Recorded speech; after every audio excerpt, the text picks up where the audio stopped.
Indirect object nouns and pronouns tell to whom or for whom an action is done. In other words, who is affected by an action. The indirect object pronouns are me, which means to or for me, te, which is to or for you, familiar or informal, le, to or for him, her, or it, nos, to or for us, for nosotros or nosotras, os is to or for you, informal, plural, familiar, plural, les is to or for them or for you, for ustedes, formal.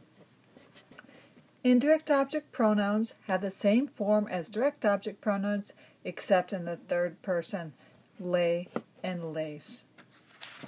So if you have a sentence and you want to replace the direct object with a direct object pronoun, you place the indirect object pronoun, you place the indirect object pronoun directly before a conjugated verb form.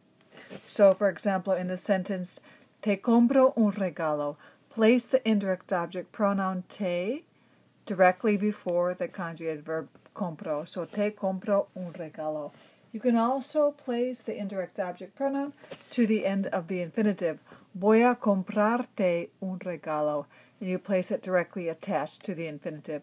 You can also place the indirect object pronoun attached to a present participle and say estoy comprándote un regalo. So those are your three choices of placement for the indirect object pronoun. You have to use the indirect object pronoun even when the indirect object noun is stated explicitly. For example, if I buy a gift for Maria, I have to say le compro un regalo a Maria, even though I explicitly express Maria, the indirect object. I always have to use an indirect object pronoun.